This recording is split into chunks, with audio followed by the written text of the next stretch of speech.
Comment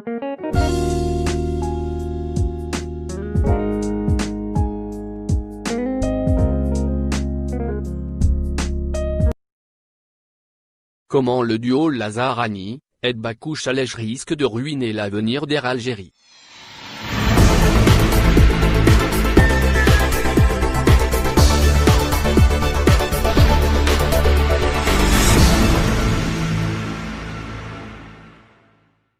Le ministre des Transports et le PDG d'Air Algérie sont en train de mener la compagnie battant pavillon national directement vers l'abîme. Les dernières propositions de restructuration avancées par le responsable du secteur au Conseil des ministres, qui en aurait approuvé les grandes lignes, sont des inepties économiques, concoctées par Alech et son équipe dirigeante, qui vont coûter très cher à l'Algérie. Nos investigations et des experts que nous avons consultés démontrent que le président de la République a été trompé par le duo Ani-Alech qui lui a fait croire que ce plan de restructuration avait fait l'objet d'une étude sérieuse avec des données établies ou des hypothèses crédibles. C'est loin d'être le cas. Par exemple, cette lubie de développer un Tamanrasset qui ne repose sur aucune étude. Nous mettons au défi le PDG Alech de démontrer le contraire. Pourtant, et selon nos informations, Air Algérie a déboursé en 2014 des centaines de milliers d'euros pour un audit et l'étude de la mise en place d'un à Alger. Cette étude a été réalisée par Lufthansa Consulting et doit maintenant moisir dans un tiroir de la direction générale.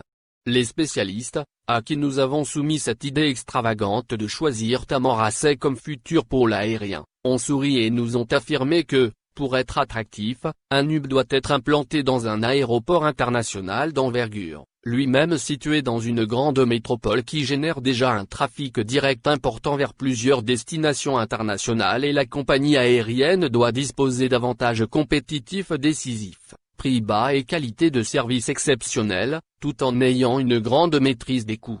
Or, ni la plateforme de Tamanrasset, ni Air Algérie ne répondent à ces conditions impératives de réussite.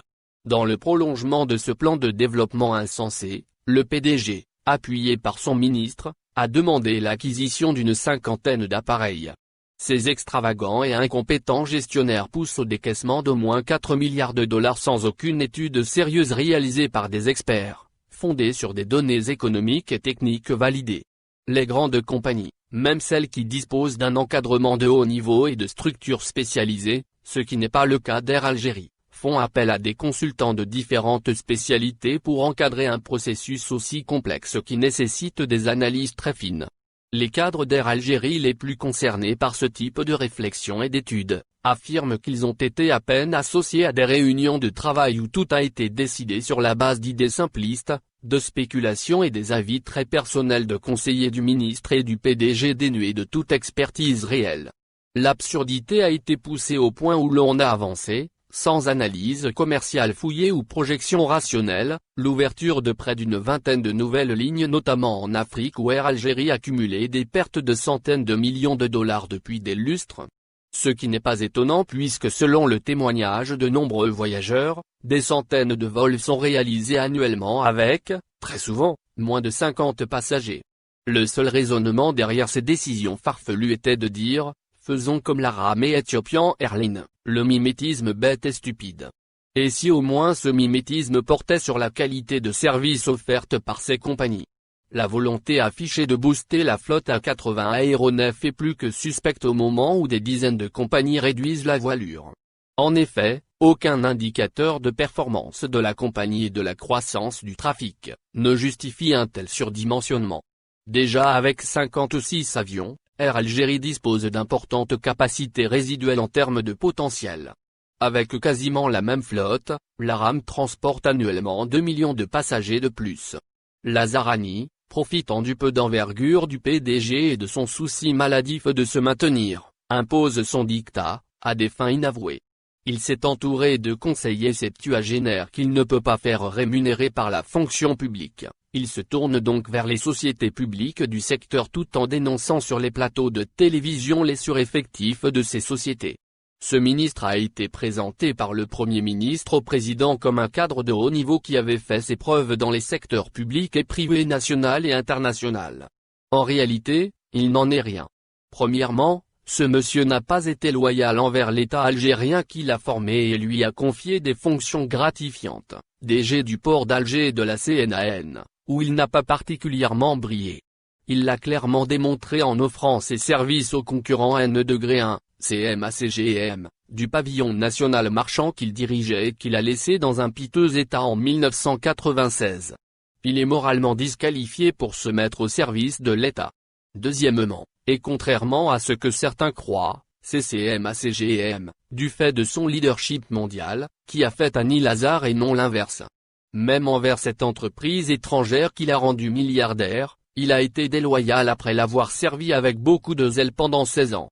Puissant dans ses relations au sein du secteur public et notamment le maritime, il a permis à son nouveau employeur d'amasser des millions de dollars, souvent en contournant la réglementation, par exemple en transférant en devises des chiffres d'affaires réalisés exclusivement en dinars, par des moyens nationaux. C'est lui qui a ouvert le bal des ports secs qui ont saigné le pays et qu'il dénonce aujourd'hui. Feu Jacques Sadé, fondateur de CMA-CGM, a enrichi M. Annie, il lui a recruté ses enfants au siège à Marseille, il l'a désigné comme représentant de son holding Meury Corporation au sein du conseil d'administration de France Banque El Jazer qui a facilité toutes les demandes de transfert de CMA-CGM Algérie. Quand Annie Lazare s'est brouillé avec Sadé, il a dénoncé aux autorités algériennes toutes les combines dont il a été complice. Ce qui a fait dire à un ancien Premier ministre, aujourd'hui en prison, maintenant qu'il a été viré, il se découvre une âme de patriote. Avec un ministre dont les motivations sont douteuses et un PDG incompétent, entouré de surcroît d'une équipe de conseillers affairistes, l'avenir d'Air Algérie est plus que jamais menacé. Pour plaire à l'opinion publique et à l'exécutif, le PDG d'Air Algérie fait semblant de s'inquiéter des finances de l'entreprise et demande aux collectifs et aux syndicats d'accepter une réduction de 40% de leur salaire, oubliant au passage qu'il est très mal placé pour parler de salaire, lui qui a perçu illégalement pendant des mois un salaire de commandant de bord sans effectuer une seule heure de vol.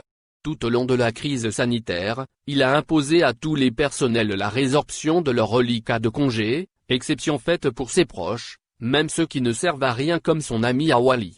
Il s'est bien gardé de s'appliquer cette règle, lui qui a cumulé des millions de dinars, avoisinant 2 milliards, en congé de récupération qu'il espère percevoir au moment de quitter l'entreprise.